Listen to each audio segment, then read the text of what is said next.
without a bunch of StarCraft to watch, so that's been really nice. I've actually got so much done today.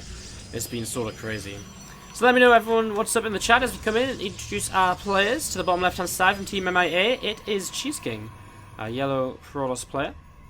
And to the upper right, our orange Terran from Gravity is going to be Beast. As we jump on into this and look to see how things are going to get going here, basically, in the first game of this best of 7 tonight. Again, these two teams scrapping it out at the bottom of the table. And looking to see how they do here. I believe still the only player to have taken maps for Team MiA is Starbuck. I believe he was the player who almost all killed Dead Pixels on Fire. It got very scary towards the end of that series for Dead Pixels on Fire.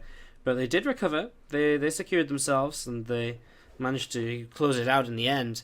It was a little bit of a scary few moments for them though, I suppose. And as we are just waiting to see what's going to start. Let's put the music on, sorry. Turn the music off to kind of have StarCraft open, but not have to listen to the music, because it does get a little bit frustrating if you just kind of having StarCraft open to kind of check some things, PM some people, and then you have this music consistently going on while you're trying to get work done and so on. It's very frustrating. As we're going to see this. Let's see if you're just checking around for Beast, just looking to see if he sees an early expansion or anything. It isn't going to be an early expansion at all. It's actually going to be a very fast robo facility and Twilight Council being put up for Cheese King here in the main. So Cheese King getting himself off to a very aggressive start, really. As I mean, double gas is aggressive anyways. To go straight up for robo Twilight this early, he's just going for it. You know, he's not letting up for anything. He's going to be off and away with this very soon. A couple of Marines are actually moving out on the map for Beast to maybe have a bit of a poke to see what's going on. I'm not too sure what his plan is with this. I mean, if I see aggression, I guess in some ways, when you look at this, maybe he's kind of thinking, oh, he cut units, or he didn't build the depth, so I can do something with this. In other ways, yeah, I'm not too sure. I mean, this has to be Dark Shrine, right? Or is it just going to go like Blink? Nah, it's going to be Dark Shrine there. It does drop down in the back, so Dark Shrine on the way. Looks like these Marines are actually just checking for proxies around the map and just checking these common locations such as the high ground. He already actually checked over here as well for the SCV earlier. So he's just checking for common proxy locations and just trying to figure out if this is proxied on the map or if it is actually just in his main base. He might just try and get another scout off here shortly. Shouldn't really be possible. Stalker's currently patrolling at the front. The Mothership Core is here as well, although the Mothership Core is actually not going to do too much in terms of deflecting the SCV, but might be able to pull forwards and stop the vision once the Stalker sees it's going to be coming up the ramp and trying to have a little bit of a look to see what's happening in the main base here in the next couple of minutes. SCV coming in, going towards the natural, as we're going to see Cheese King. Well, he's not going to completely deny this SCV. It will see the natural expansion starting up. Engineering does begin. We see a Cyclone coming up too, and the Warp Prism is coming across the map from Cheese King, looking to see what he can get done with this incoming Dark Templar play at a very early stage of this game. Obviously, with the Warp Prism combined with DTs, there's so much potential for damage to be done. You can get them DTs pretty much anywhere you want in your opponent's base, and from there, I mean, you can force scans, you can pick away anything that's kind of at the edge of the base.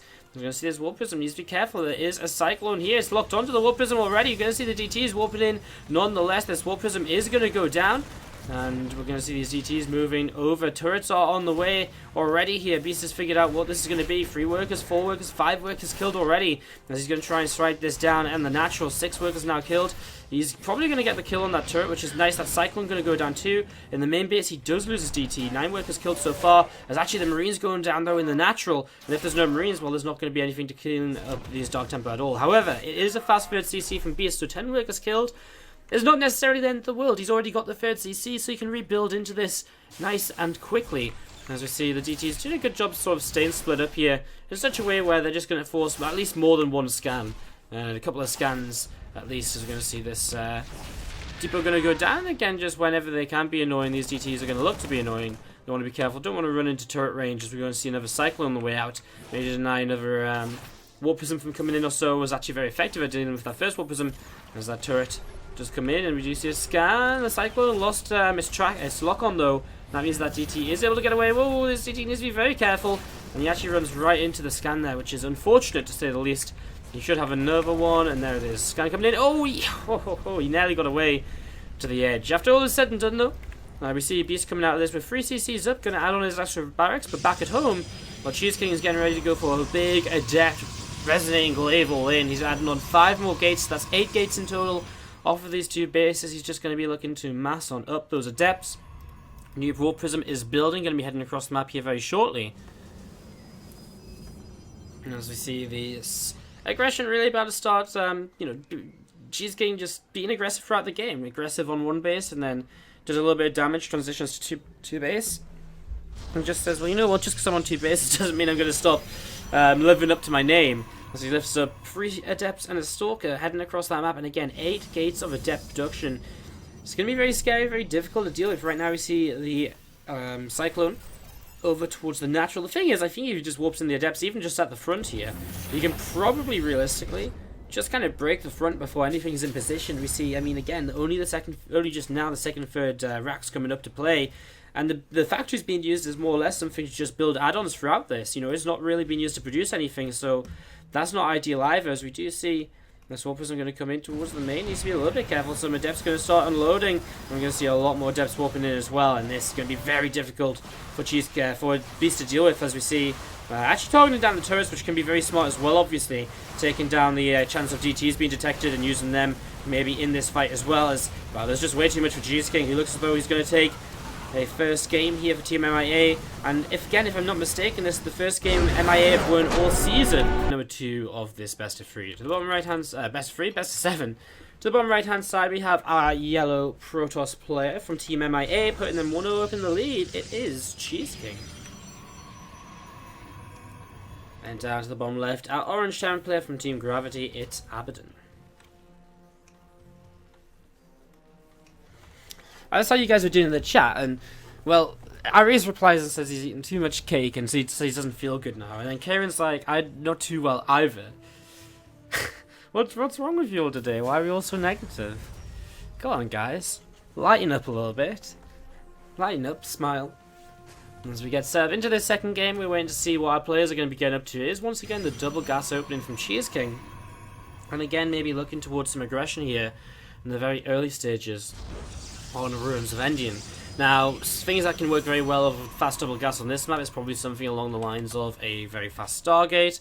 Maybe if you could hide a probe on the map and proxy a pylon, maybe something like that, but it would be difficult because these rocks can get taken down by Abaddon, and that does give him kind of an extra layer of safety, which does buy him a lot of time to prepare against any kind of all-in that might be trying to come across the map, and so on. There's this probe just moving around and looking to see what's up, looking to see what is happening. Going to be coming over towards the rocks over here. Is actually just looking to see if his opponent is proxying anything very early in this game. So, kind of a weird scouting pattern from Cheese King, just checking for proxies in his own bases. Obviously, does not trust Abaddon here at all. As we're going to see a factory first play though, so gas first into a factory. And both of these guys are going to be opening with some kind of aggression in the early stages of game number 2. Now, this would generally, I think, tend to favour the Terran player if it turns into one base versus one base play. I feel as though the Terran one base setup is very good at countering the the Protoss one base setup. You know, the Liberators, the Siege Tanks, and Medevacs, Marines, all very good against whatever you're going to be able to build up as a Protoss player on just one single base. So that's all stuff that I do think this is already starting to go in favour of Abaddon, especially as he comes in, he sees, well, Robo's facility and the Twilight Council being spotted. So he sees both of these buildings starting up, so he should have a very good idea of a lot of the possibilities of what this might be in the near future. As we see for him, he is going to just go into a very fast Widowmine drop. Now, I don't think Cheese King last time around actually built an Observer. I think what he did was build a Warp Prism straight away. So, he hasn't necessarily scouted, he hasn't seen what his opponent's up to. But if he doesn't build that Observer, this Widowmine drop might cause him a little bit of trouble. That being said, he is going to have a Robo facility up to then build an Observer afterwards, right? So, it's only, you know, the Widowmine should only really get one shot off, so it shouldn't be that difficult to deal with. No more difficult than a lot of kind of Protoss builds we usually see. As you all can see, Widowmine actually picking off the Stalker at the front though, so that's a nice victory for Abaddon. And takes a Stalker kill very early in this game. Now the Widowmine is revealed, so, well, it's kind of a positive and a negative. He kills the Stalker, but his opponent's going to have an Observer ready for that Widowmine play. As we can see, turrets on the way up. And there's just going to be 2 Widowmines looking to drop across the map. Still no expansion just yet from Abaddon. He's got, where's that second turret? I mean, oh, there it is. It's hidden right behind that factory there. So there's another turret coming up behind here as you see the Warpism and the Medevac crossing paths. And again, it is going to be Dark Templar play attempted here in the next few moments, and we'll see how this goes as this Warpism gets ready to go. The Medevac is now boosted into the main base as well. Photo charge dropped immediately, and we're going to see, well, he actually gets to the other side of this and sees the Nexus building. Warpism going to start warping in here now. There is some Marines near the front.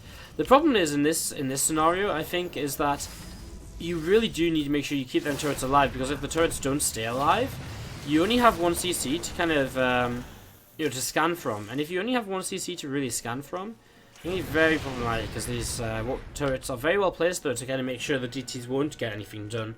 And there's enough Marines to kind of make sure that that'll be the case too. Widowmine just left down here on its own, and Widowmine ready to perhaps drop into the base whenever it feels like there's an opportunity that his opponent may be distracted. Archon actually going to morph in here, and we're going to see a few Stalkers will morph in. He's going to decide against it, may try and morph in on the edge of the base now instead.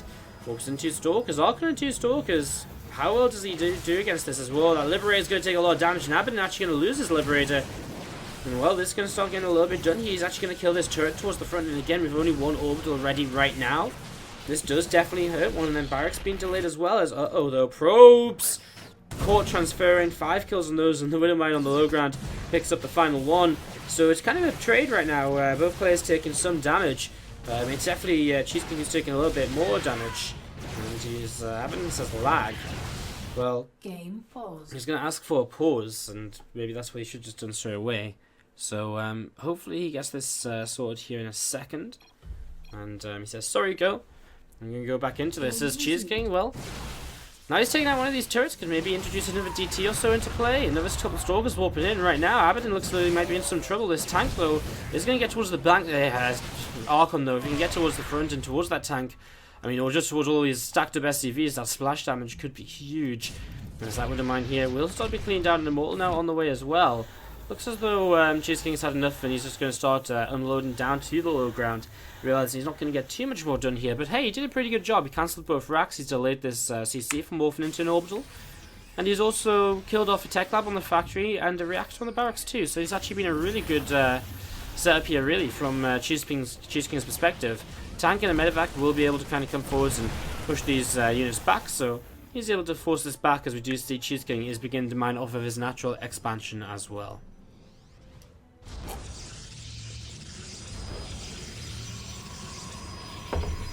So,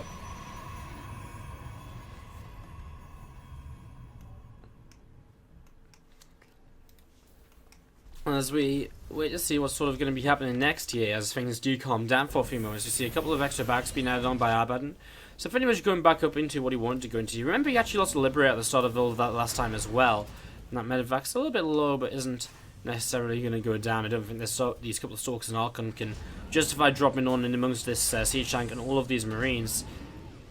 But he's going to keep on looking, and I mean, just with the Warpers, he kind of sees his opponent's army movement, and it gives him a good idea of what's going on this side of the map as well. He's going to see a few Adepts being warped in. It looks as though Cheese King is going to get set to go with an Immortal bust here in the next couple of moments. Now, there has actually only been one tank built, because he hasn't been able to rebuild, because he lost the tech lab. He hasn't rebuilt that until just now. He's actually rebuilding a reactor, so this is interesting. I mean, it's going to be, what, a bunker, a tank, and a bunch of Marines. The Liberator is not going to go and see, he's not going to see any of this with the Liberator, basically, so maybe this Immortal coming across now. It's a little bit too late already. This Archon's going to do a bit of the tank in the front. Warpism is going to come in and start to get ready to go here. Tank's going to be evacuated backwards already, as these Adepts need a shade on top of that. These Immortals moving forward to try and target that tank a little bit, as he wants to make sure he doesn't target that Splatty. But we are going to see the Liberator come back, but there's plenty of Stalkers here to target that down, and that Liberator is going to start taking some damage. Immortals actually boosted forwards towards the tank. The Liberator falls, and Cheese King is going to take 2 in a row for Team MiA. And Gravity find themselves in a little bit of trouble here, right at the start of this best of 7-2. As we go in game, let's introduce our players. To the bottom left hand side of the map, our yellow Protoss player from Team MiA. It is Cheese King. And to the upper left is going to be our purple Protoss player from Team Gravity. It is Fiasco. Now, we are also very close to 8,000 followers on the channel, guys. We're only, I think, 5 followers away now.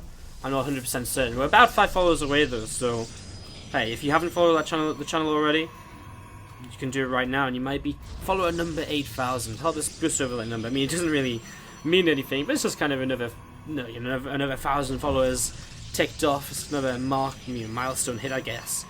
Just cool to see it continuing. I mean, we only hit, I think, what, like a couple months ago? I'd have to check the stats, but I think it was only a couple months ago when we were on 6,000, so that's really crazy. It's, yeah, I mean, you just get like certain days when you're like the mainstream of a WCS qualifier, like on Saturday, and all of a sudden you get like over 100 followers in a day, and it really starts moving along very quickly, I guess, in that regard. As we do see, this probe is just coming towards the bottom left. Fiasco having a little bit of a scout around here in the start of this PvP, and looking to see what he can spot. He has got some work to do here. Gravity 0-2 down in this best 7 all-kill series against Team MiA. Cheese King have taken them up to, has taken Team MiA up 2-0 so far, with some very aggressive play styles in the PvT matchup. Now, if Cheese King has not changed at all since I last casted him, he will be going for a Stargate into Free Gates, or kind of Free Gate aggression into Stargate here, because that's what, well, that's what we see quite a lot, basically, from Cheese King in PvP. So we'll see exactly what he wants to do as we get set up into this. Interesting video worth watching. Yeah, I mean, I'm biased, but I think it is quite interesting if you're a fan of the stream and want to kind of see how things are going and just get into my mind a little bit.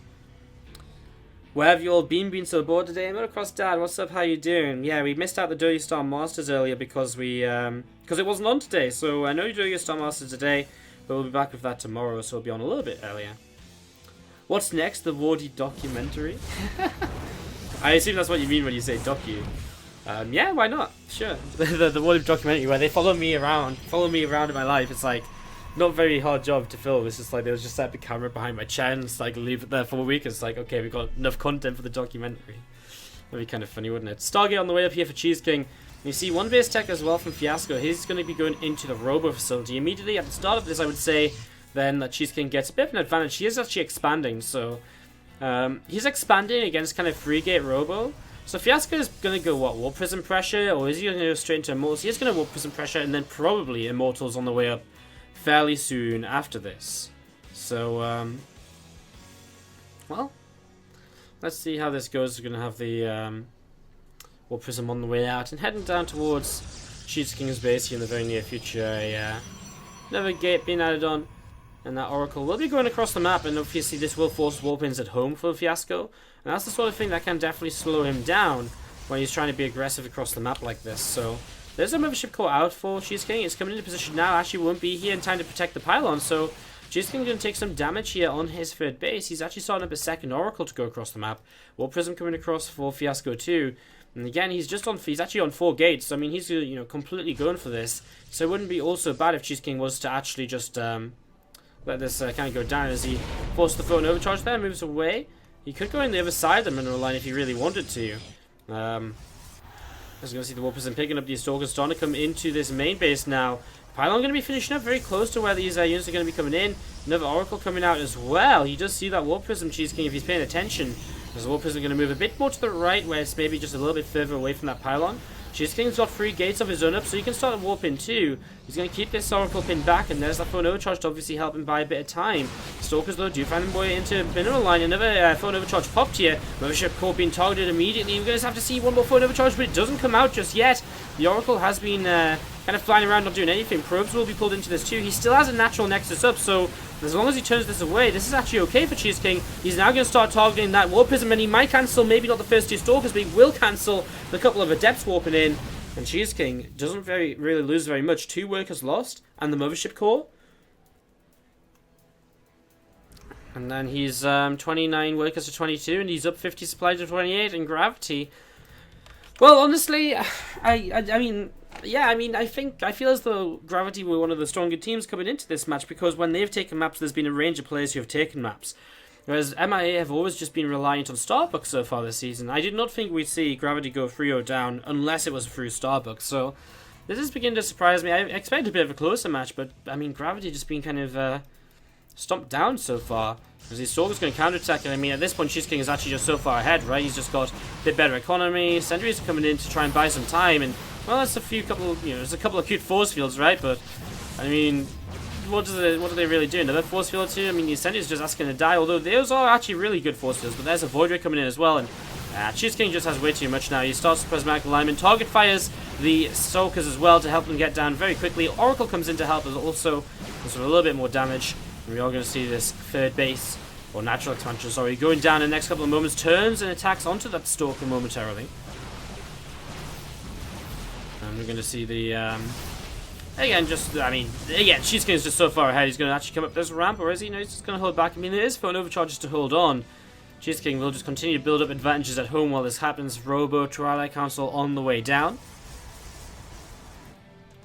I'm just going to see Cheese King backing off a few moments here, and I mean, why not? I guess he's not really going to do... He could kind of set up a soft container on his opponent, but he doesn't have anything to reinforce with. He doesn't have a Warp Prism or Pylon nearby, so he can't really get a sentry there quickly to really force his opponent to stay in his base. He can't reinforce quickly.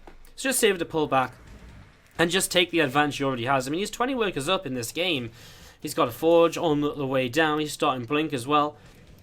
He's got an Oracle poised to go into this main base in the next few moments. Maybe try and get some damage done. I mean, it's not going to be easy. As we see, Cheese King putting the third base down just before the natural comes down from Fiasco. So again, it just sort of lets you know how far ahead he is right now. Because definitely there's no way Fiasco can necessarily punish the fact that Cheese King is taking the third base. Because he just doesn't have the army or the production to really punish. As we see the phone overcharge pop. 2 phone overcharges popped on that Oracle. Oracle gets away alive though, and that's what matters. So staying alive here and just being annoying. That's 100 energy down the drain for the Mothership Core. I mean, down the drain in some regards. He doesn't get anything for that 100 energy apart from keeping himself safe. I mean, keeping himself safe is obviously important, but he would have rather at least kind of killed that Oracle. As these Stalkers just pulling back with these sentries a little bit. That third Nexus is on the way up, just over halfway done, which means that Nexus at the natural Fiasco is about halfway done as well. He's actually building a Dark Shrine and a Warp Prism, and it's of course the classic expression. I don't think I've actually said this on stream in a long time. Went behind Dark Shrine. That's definitely what he's relying on at this point in the game. But already Cheese King is set up very well against this. He's got a cannon in each of his mineral. Oh well, no. He's got a cannon in one of his mineral lines. So he's fairly well prepared though.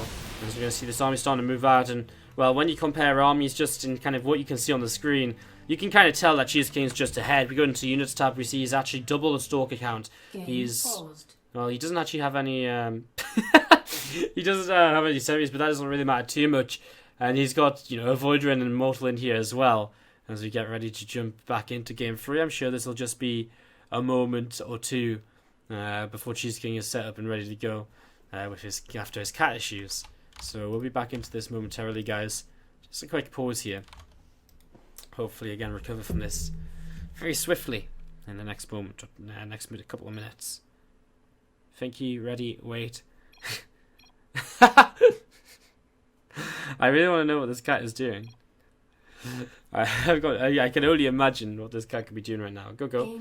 And Cheese King will be just marching across the map, looking for victory here now in Game 3, and looking to put himself on the verge of an all-kill against Gravity. And what a way that would be to kind of turn MiA's season around a little bit, as these Stalkers are looking to engage into the Stalkers and sentries here of Fiasco, and just looking to see what he can get up to. A couple of those sentries pulling back to the sides a little bit as his force field comes down.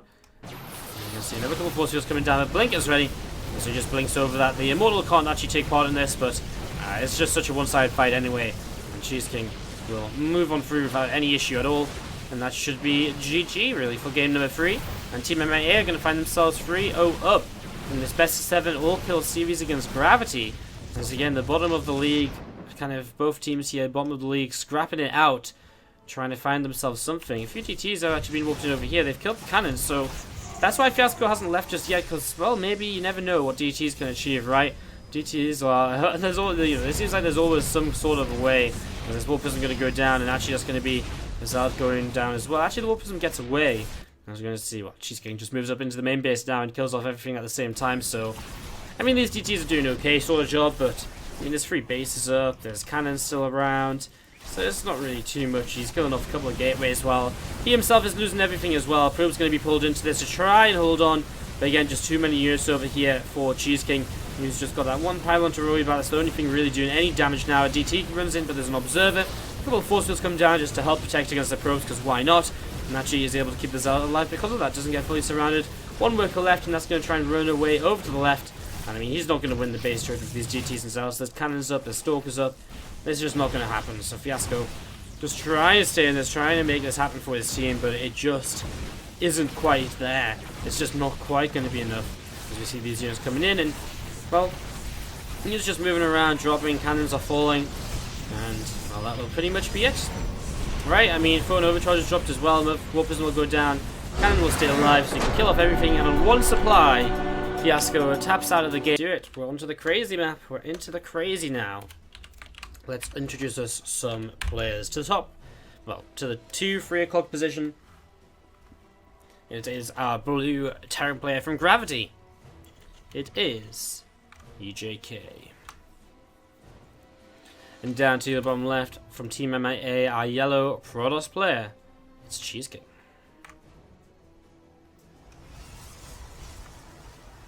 Alright, so let's see what's up. Let's see what these guys are going to get up to and how they are going to get us, how they're going to get themselves started in this game. As we set up into game number 4 on what is a very weird, strange map. Now, in some ways, I kind of feel this map really does favor Cheese King, because Cheese King is the sort of guy that is, Cheese King is the sort of guy that's kind of very powerful, you know, very good, very good at sort of the cheeses, the aggression, which we've seen so far from today. He's actually taken down 2 Terran players already with very aggressive playstyles. Now, the one good thing about this map from EJK's point of view is that anything that relies on kind of a ground attack is going to be slowed down by rocks. And so that's a definite positive he can look towards. Whereas from... well, yeah, I mean, basically, he can just take the... You know, he can protect himself with rocks, but there's still kind of aggression which can bypass... You know, there's still aggression which can bypass the rocks, you know, and Warp Prism play and so on. So we'll see what he wants to get up to here. There is already a double gas opening. So we're definitely looking towards something here very early in this game. What uni was I going to? I went to Leeds University, or University of Leeds. And I finished last year. Actually, this time last year, I actually figured this out the other day. This time last year, I was at the WCS Season 1 finals. And then I came back, and then I started, and then it was like my final report stuff that I had to get done, so it was, yeah, fun. Apparently this was the day after. 1 year ago today was the day after the WCS Season 1 finals ended, and it was a beautiful sunny day in Poitiers and in France in general and in Paris. And it was really, really nice actually. It was like so warm. It was crazy. It was like a real summer's day, even though it was only April, early April. Alright, what's going on here? Twilight Council Robo Facility on the way down from Cheese King. He's adding on a couple of gates as well. So as we expect, it is aggression from him at the start of this. As we do see, a Reaper has been in and actually has spotted the Robo. But that is all for now. So he knows there's going to be kind of potential for kind of aggressive stuff coming in here. As we do have a command center in the natural just morphing into an orbital right now. And a factory on the way up as well. So we'll see where this goes from EJK. We'll probably see a tech lab on the factory and probably into a Cyclone to help him sort of defend here early on. He's going to add on another barracks too.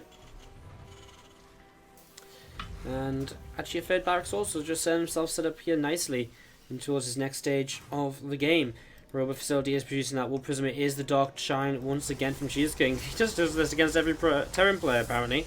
And so far he's won, you know, he's won twice with it. So I mean, I'd like to say why not do it again, but then again you've got to just think, surely at this point EJK's teammates have just said to him, just to make sure you don't die to DTs, and you should find yourself at some sort of a lead here in the early stages of the game. This Reaper does get away from the Stalkers. It confirms the expansion is on the way down. Look at this SCV though, starting to come in towards that main base. However, it's going to come in, see the Dark Shrine maybe a little bit too late. As the Warp Prism is already getting in position over here, there's a lot of space it can kind of warp in from. As we see, scan saved right now for EJK. That could be very nice if he continues to save that scan. This SCV, where is it? Where's the SCV gone that's out on the map? Has he just died? Maybe he just died. I'm sure I just saw it. Alright, but he didn't see it actually. He saw the Twilight but no Dark Shrine, but he starts up the turrets now. So we see this Warp Prism starting to drop down, and here we go, 3 DTs moving forwards. There's going to be one dead turret immediately over to this side. As the scan comes down, ooh, that Cyclone is getting very low. Nice little bit of big up micro there as he runs around. Is he going to keep it alive? It's so close. Oh, he is going to keep the Cyclone. Not alive, but he actually kills off every single Dark Templar with just one scan and that turret finishing. So Cheese King really does not get a lot of damage done at the very start of game number 4. So, right away here, Cheese King would look to be kind of in an okay... EJK would look to be in an okay sort of position.